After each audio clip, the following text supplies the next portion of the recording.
యూట్యూబర్స్లో కొంతమంది బెగ్గర్స్గా మారిపోతున్నారు. వాళ్ళ సబ్స్క్రైబర్స్ని డబ్బులు అడగడం స్టార్ట్ చేస్తున్నారు. రీసెంట్గా చూస్తే గత 2 రోజుల నుంచి నన్ను మీరు ఆదుకోండి, హెల్ప్ చేయండి, అప్పివ్వండి అంటూ తన సబ్స్క్రైబర్స్ని వేడుకుంటున్నాడు. ఆ తర్వాత ఒక 100 కోట్ల యూట్యూబర్ దగ్గరికి వెళ్ళి నా సమస్య చెప్పుకున్నాను. ఆ వ్యక్తి కింద కామెంట్లు చూస్తూ ఉంటే చాలామంది అన్న వీళ్ళ బండారం బయటపడింది. వీళ్ళు ఒక కియా కారు కొనుక్కొని పలానా పార్టీకి మేము కొన్ని రోజుల నుంచి వెళ్ళి సేవలు అందిస్తున్నాము, మేము ఛానల్ పెట్టుకోవడానికి అంటే స్టూడియోలు కట్టుకోవడానికి డబ్బులు లేవు, పార్టీల కార్యకర్తల్ని, అభిమానుల్ని, ఫాలోవర్స్ని టార్గెట్ చేసుకొని కొంతమంది ఇలా డబ్బులు కూడా అడుగుతున్నారు. కట్ చేస్తే ఒక 2 నెలల తర్వాత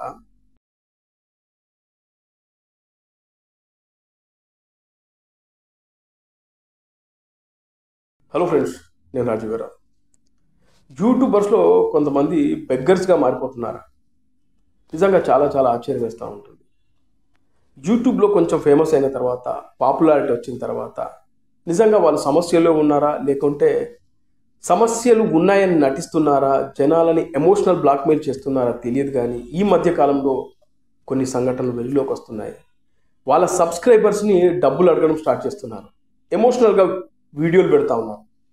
వాటిని చూసిన సబ్స్క్రైబర్స్, అయ్యో అన్నా నువ్వు చాలా ఇబ్బందుల్లో ఉన్నావా, అయితే నీకు మేము సాయం చేస్తామా అని చెప్పేసి వాళ్ళు ఇచ్చిన ఫోన్ నంబర్కి గూగుల్ పే కానీ ఫోన్పే కానీ డబ్బులు పంపించి, ఆ తర్వాత కొన్నిసార్లు ఇవంతా ఫ్రాడ్ అని తెలిసిన తర్వాత వాళ్ళు ఆశ్చర్యపోతున్నారు. ఇది ఈ మధ్యకాలంలో జరుగుతున్న చాలా సంఘటనలు. రీసెంట్గా చూస్తే గత 2 రోజుల నుంచి ఒక యూట్యూబర్, టెక్ వీడియోలు చేసే ఒక యూట్యూబర్ వర్సెస్ అలాగే యూట్యూబ్లో ఎలాంటి వీడియోలు పెట్టాలి, అలాగే SEO ఎలాగ చేయాలి అనే విధంగా ఒక యూట్యూబర్ ఈ యూట్యూబర్స్కి గైడ్ చేస్తూ వీడియోలు చేసే అతను. ఈ ఇద్దరి మధ్యన జరిగిన ఈ ఇష్యూ ఇప్పుడు సోషల్ మీడియాలో కాదు, యూట్యూబ్లోనే ట్రెండింగ్లోకి వచ్చింది. విషయం ఏంటంటే, ఈ యూట్యూబర్స్కి గైడ్ చేస్తున్నటువంటి ఒక వ్యక్తి తాను ఒక కంపెనీ పెట్టి దాదాపు 1.5 కోటి నష్టపోయినట్టుగా చెప్తూ ఒక ఎమోషనల్గా ఒక వీడియో చేశాడు. నేను చాలా ఇబ్బందులు పడ్డాను, అప్పుల పాలు అయ్యాను, ఎక్కడికి వెళ్ళలేని పరిస్థితి, నేను రోడ్డు మీద ఉన్నాను, జీతాలు ఇవ్వలేని పరిస్థితిలో ఉన్నాను అంటూ తన ఆవేదనను చెప్పుకుంటూ వచ్చాడు. ఆ తర్వాత ఒక 100 కోట్ల యూట్యూబర్ దగ్గరికి వెళ్ళి నా సమస్య చెప్పుకున్నాను. నా ఫ్రెండ్, తనకు నేను చాలా హెల్ప్ చేశాను, ఆయన దగ్గరికి వెళ్ళి అడిగితే, నీకు కొత్త ఏం కాదు కదా, నువ్వు యూట్యూబ్లో అడుక్కుంటావు కదా, అలాగే ఒక వీడియో పెట్టేసే డబ్బులు వచ్చేస్తాయి అని చెప్పేసి ఆయన చెప్పడం, దానికి ఎమోషన్ అవుతూ ఈయన వీడియో చేసి వదిలేశాడు. దానికి కౌంటర్గా ఆ టెక్ వీడియోలు చేసే అతను, నేను అలా అనలేదు, నేను అలా చెప్తానా, ఇగో కావాల్సి ఉంటే చూడు అంటూ ఆయన తన చాట్ లిస్ట్ మొత్తం బయట పెట్టాడు. వీళ్ళిద్దరు ఫ్రెండ్షిప్ మొదలైన 2022 నుంచి మొదలు పెడితే ఇప్పటి వరకు వీళ్ళ మధ్యన జరిగిన చాట్ అంతా బయట పెట్టి, నా తప్పేం లేదు, నేను అలా ఎప్పుడు చెప్పలేదు, ఆయనకి ఇప్పటివరకు నేను ఇన్ని లక్షలు ఇచ్చాను, ఇంత ఇచ్చాను, అంత ఇచ్చానంటూ ఆయన కూడా వీడియో చేయడం జరిగింది. ఇక ఎవరైతే ఆ సదరు నేను ఇబ్బందుల్లో ఉన్నాను, నన్ను మీరు ఆదుకోండి, హెల్ప్ చేయండి, అప్పివ్వండి అంటూ తన సబ్స్క్రైబర్స్ని వేడుకుంటున్నాడో ఆ వ్యక్తి కింద కామెంట్లు చూస్తూ ఉంటే చాలామంది అన్న, ఒక ఆయన ఎవరో పెట్టారు, తమ్ముడు నేను ₹1,00,000 పంపించాను, సాయంత్రం కల్లా మరో 1,00,000 ఇస్తాను అని ఒక ఆయన. అలాగే ఇంకొంతమంది, అన్నయ్య నా 10,000 జీతం అయినా పర్లేదు, ఈ నెల జీతం నీకే ఇస్తున్నాను ఇంకొంతమంది. ఇలా చూస్తే దాదాపు నేను చూసే సమయానికి చాలామంది డబ్బులు పంపించారు. అయితే ఇక్కడ ఆయన ఏమంటున్నాడంటే, నేను యూట్యూబ్ ఛానల్ పెట్టి అలాగే ఒక సంస్థ క్రియేట్ చేసి దాదాపు చాలామందిని ఎంప్లాయీస్ని పెట్టుకొని నేను నష్టపోయాను, దాదాపు 1.5 crores నష్టమైంది, 30 లక్షల వరకు అప్పులు కట్టాలని చెప్తున్నాడు. అయితే దీనికి టెక్ వీడియో అతను ఏమంటాడంటే, ఆయన 1.5 కోటి నష్టపోయాడు, నేను పెద్ద ఎత్తున ఆఫీస్ పెట్టాను అని అంటున్నాడు కదా, కాదు నేను 50 లక్షల్లో ఇంతకన్నా అద్భుతమైన ఆఫీస్ నేను పెట్టాను, ఆయన అంత పెట్టలేదు, ఆయన అబద్ధం చెప్తున్నాడు ఈయన అంటాడు. సరే, వాటెవర్ ఏదైనా కూడా ఇక్కడ గమనిస్తే యూట్యూబర్స్ కొంతమంది ఇలా జనాలను మిస్లీడ్ చేస్తూ స్కామ్ చేస్తున్నారు అనేది పచ్చి వాస్తవం. ఎందుకంటే వాళ్ళు ఫాలోవర్స్ని పెంచుకున్న తర్వాత, ఉదాహరణకి 1,00,000 మంది సబ్స్క్రైబర్స్ ఉంటే, ఆ 1,00,000 మందిని నేను ఇబ్బందుల్లో ఉన్నాను, అనారోగ్యం పాలయ్యాను, లేకుంటే నా కుటుంబం రోడ్డు మీద పడిందని బాధపడుతూ ఒక వీడియో చేస్తే జనాలు చాలా ఎమోషనల్గా ఫీల్ అయ్యి పాపం వాళ్ళు ఎంతో కొంత సాయం చేస్తారు. 1,00,000 సబ్స్క్రైబర్స్లో 50,000 మంది, అంత కాకపోయినా కనీసం ఒక 20,000 మంది స్పందించిన, ఒక్కొక్కరు ₹100 ఇచ్చినా కూడా 20 లక్షల రూపాయలు అవుతాయి. ఇది చాలామంది ఈ ఐడియాని ఫాలో అవుతున్నారు. మీకు బెస్ట్ ఎగ్జాంపుల్ మీకు చెప్తా. ఒక భార్యాభర్తలు ఇద్దరు కలిసి యూట్యూబ్లో వీడియోలు చేస్తూ ఉంటారు, బ్లాగ్ చేస్తూ ఉంటారు, వాళ్ళ కుటుంబంలో జరిగిన ప్రతి విషయాన్ని జనాలకు చెప్తూ వస్తుంటారు. ఇది మహారాష్ట్రలో జరిగింది రీసెంట్గా. వాళ్ళు వాళ్ళ పాపకు హెల్త్ బాగలేదని ఇట్లాగే వీడియో పెట్టి ఇద్దరు భార్యాభర్తలు చాలా ఎమోషనల్గా ఏడుస్తూ మాట్లాడారు. మా పాపకు చాలా చాలా సీరియస్ ఉంది, మేము హాస్పిటల్లో చేర్చకపోతే మా పాప మాకు దక్కేలా లేదు, దయచేసి ఎవరన్నా మాకు ఆదుకోండి, మా సబ్స్క్రైబర్స్ మమ్మల్ని ఆదుకోండి, ఎంతో కొంత 100 రూపాయల నుంచి 1000 రూపాయల వరకు ఎంత ఇచ్చినా మా పాపకు ఉపయోగపడుతుందంటూ వాళ్ళు వీడియో చేశారు. వాళ్ళ సబ్స్క్రైబర్స్ 1 మిలియన్ పైగానే ఫాలోవర్స్ ఉన్నారు. ఆ వెంటనే చాలామంది డబ్బులు పంపించారు. ఆ తర్వాత ఒక 15-20 రోజులకు వాళ్ళు మళ్ళీ ఒక వీడియో చేసి మా పాప ఆరోగ్యంగా ఉంది, దానికి కారణం మీరందరూ అంటూ జనాల కృతజ్ఞత చెప్తూ ఒక వీడియో చేశారు. కట్ చేస్తే ఒక 2 నెలల తర్వాత వీళ్ళ బండారం బయటపడింది. వీళ్ళు ఒక కియా కారు కొనుక్కొని ఆ షోరూంలో కియా కారు కొనుక్కున్నప్పుడు ఆ కార్ కీస్ ఇచ్చేది ఒక ఫోటో ఉంటుంది. ఆ ఫోటోని ఎవరో ఒకరు లీక్ చేశారు. అది ఎలా జరిగిందంటే వీళ్ళ ఇంటి పక్కన చుట్టుపక్కల ఉండే వాళ్ళే, వీళ్ళు ఫేమస్ యూట్యూబర్స్ కదా, చాలామంది జనాలకు తెలుస్తుంది కాబట్టి వీళ్ళు పెట్టిన వీడియో చూసి నిజంగా వాళ్ళ పాపకు హెల్త్ ఖరాబ్ అయిందా లేదా అని చూసుకొని ఆ తర్వాత వీళ్ళు డ్రామా ఆడారని తెలిసి వీళ్ళు కొత్త కారు కొన్న తర్వాత ఆ షోరూమ్కి వెళ్ళి ఆ షోరూంలో ఏ రోజున వీళ్ళైతే కారు తీసుకున్నారో దానికి సంబంధించిన ఫొటోస్ వాళ్ళు తీసి పెట్టుకుంటారు. అలా షోరూమ్ వాళ్ళ దగ్గర నుంచి ఆ ఫోటో తీసుకొచ్చి వాళ్ళు సోషల్ మీడియాలో పెట్టి వీళ్ళ అసలు భాగవతం ఇది అంటూ జనాలు వైరల్ చేయడం. ఆ వెంటనే జనాలు చాలా సీరియస్ అయిపోయి వాళ్ళ ఫాలోవర్స్ 10 లక్షలకు పైగా ఉండే ఫాలోవర్స్ కాస్త 4 లక్షలకు మిగిలారు. జనాలు తీవ్రంగా తిట్టడం.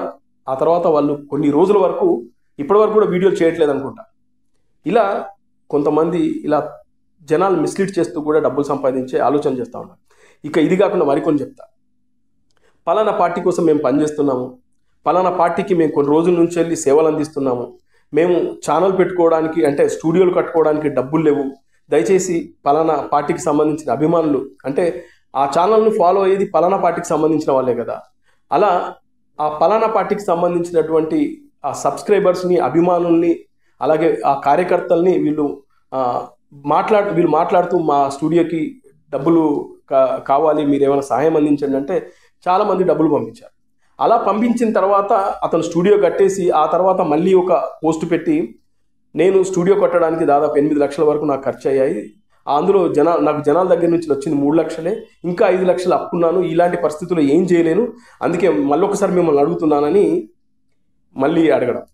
అలాగే ఇంకొక అతను, నేను చెప్పిన పలానా పార్టీకి సంబంధించిన ఇంకొక అతను కూడా, మీకు ఆ పలానా పార్టీ ఏందో తెలుసు, ఆ పార్టీకి వీడియోలు చేసే ఒక అతను కాస్త గొంతును ఎక్కువగా పెంచుకొని కొన్ని బూతులు మాట్లాడే ఒక అతను, నేను కొన్ని సంవత్సరాల నుంచి దాదాపు 2-3 సంవత్సరాల నుంచి నేను ఈ పార్టీ కోసం పనిచేస్తున్నాను, నేను కొంతమంది ఎంప్లాయీస్ని పెట్టుకొని మంచి కెమెరాలు కొనుక్కొని మంచిగా మీకు సేవలు అందించాలి, మంచి వీడియోలు చేయాలంటే నాకు మీ దగ్గర నుంచి హెల్ప్ కావాలి, నా గూగుల్ పే ఫోన్పే నంబర్ ఇది అంటూ అతను కూడా బతిలాడుతూ ఒక వీడియో పెట్టాడు. అలా పార్టీల కార్యకర్తల్ని, అభిమానుల్ని, ఫాలోవర్స్ని టార్గెట్ చేసుకొని కొంతమంది ఇలా డబ్బులు కూడా అడుగుతున్నారు. నిజానికి ఒక పార్టీ కోసం మీరు సేవ చేస్తున్నాము, పార్టీకి పని చేస్తున్నామంటే ఆ పార్టీ మిమ్మల్ని ఏమైనా చేయమందా? మీరు చేయండి, మీరు చేస్తేనే మాకు బాగుంటుందని మీ దగ్గరికి వచ్చి అడిగారా? మీరే వ్యూవర్షిప్ కోసమో లేదంటే మీరు ఆ పార్టీ మీద అభిమానంతో చేస్తున్నారు. ఒకవేళ మీరు చేసే పని నిజంగా నిజాయితీ గల పని అయితే ఖచ్చితంగా ఆయా పార్టీల వాళ్ళు మీ దగ్గరికి వస్తారు, మిమ్మల్ని కలుస్తారు. మీరు చేసే పనులు నిజంగా శభాష్, మీ చేసే వీడియోలు మాకు పార్టీకి ఉపయోగపడుతున్నాయని వాళ్ళకి అనిపిస్తే ఖచ్చితంగా మిమ్మల్ని పిలిపించుకొని మాట్లాడి మీకు ఎంతో కొంత ఆర్థిక సాయం చేస్తారు. మీరు నిలబడడానికి వాళ్ళ వంతు సాయం చేస్తారు. మన ఇష్టంతో మనం చేస్తున్నప్పుడు సబ్స్క్రైబర్స్ని మోసం చేస్తూ, మిస్లీడ్ చేస్తూ, ఎమోషనల్గా వీడియోలు చేస్తూ వాళ్ళని డబ్బులు అడగడం ఎంతవరకు కరెక్టో ఒకసారి ఆలోచించుకోండి. ఫైనల్గా నేను ఏమంటానంటే సబ్స్క్రైబర్స్ కానీ, ఫాలోవర్స్ కానీ ఇలాంటి వాళ్ళ మాటలు నమ్మకండి. ఎందుకంటే వాళ్ళు చెప్పేది ఎంతవరకు నిజమో మీరు ఒక్కసారి గమనించండి. మేము పలానా పార్టీ కోసం పనిచేస్తున్నామంటే అది వాడి ఇష్టంతో చేస్తున్నాడు, ఆ పార్టీ వాళ్ళు ఏం చేయమనట్లేదు. ముఖ్యంగా మీకు అనిపించవచ్చు సబ్స్క్రైబర్స్కి లేని నొప్పి నీకేంట్రా అనిపించవచ్చు. ఇక్కడ సబ్స్క్రైబర్స్కి లేని నొప్పి కాదు, ఇక్కడ చీటింగ్ జరుగుతూ ఉంది, మిస్లీడ్ చేస్తూ ఉన్నారు. ఇది ఒక స్కామ్గా తయారైంది. అందుకే మీరు దయచేసి మీకు ఇష్టం ఉంటే పంపించుకోండి, తప్పులేదు, కానీ వెనక ముందు ఆలోచించండి. వీళ్ళని చూసి మరో 4 తయారవుతారు అనేది నా బాధ. అరే పలానా వాడు ఇలా వీడియో పెట్టడం వల్ల వానికి దాదాపు 20-30 లక్షల దాకా వచ్చాయి, మనం కూడా అదే ఎమోషనల్గా ఒక వీడియో చేస్తే మనకు కూడా డబ్బులు వస్తాయని కొంతమంది తయారవుతున్నారు. దీనివల్ల పలానా పార్టీలకు కూడా చెడ్డ పేరు వస్తుంది, పలానా నాయకులకు చెడ్డ పేరు వస్తుంది అన్న విషయాన్ని మీరు గమనించండి. అలాగే యూట్యూబర్స్ కూడా ఇలా బెగ్గింగ్ చేసుకోవడం కరెక్ట్ కాదు. మీరు కంటెంట్ను జనాలకు ఇస్తున్నారు, మీ కంటెంట్లో దమ్ము ఉంటే ఖచ్చితంగా జనాలు మిమ్మల్ని ఫాలో అవుతారు. మీకు రెవెన్యూ, యూట్యూబ్ నుంచి రెవెన్యూ వస్తుంది, మీ క్రెడిబిలిటీని కూడగొట్టుకొని ఒక క్రియేటర్గా అడుక్కోవడం అయితే నిజంగా కరెక్ట్ కానే కాదు. నాకు ఎందుకో ఇది కరెక్ట్ కాదనిపిస్తుంది. దయచేసి ఇలాంటి ఆలోచనలు ఎవరికైనా ఉంటే మీరు విరమించుకోండి. ఎందుకంటే ఒక్కొక్కసారి జెన్యూన్గా చాలా ఇబ్బందులు ఉన్న వాళ్ళు ఉంటారు. నిజంగా రియల్గా వాళ్ళ ఫ్యామిలీకి మన అవసరం ఉంటుంది. మనం పంపించే 10 రూపాయలు కూడా ఆ కుటుంబానికి అవసరం పడి ఉంటుంది. వాళ్ళను కూడా మనం తప్పుపట్టే అవకాశాలు ఉంటాయి. అందుకే దయచేసి ఇలాంటి ఫ్రాడ్, చీటింగ్ చేయకండి. యూట్యూబ్లో ఇలాంటి దరిద్రం ఒకటి తయారైంది. దాన్ని సబ్స్క్రైబర్స్ మీరు ఎంకరేజ్ చేయకండి ప్లీజ్.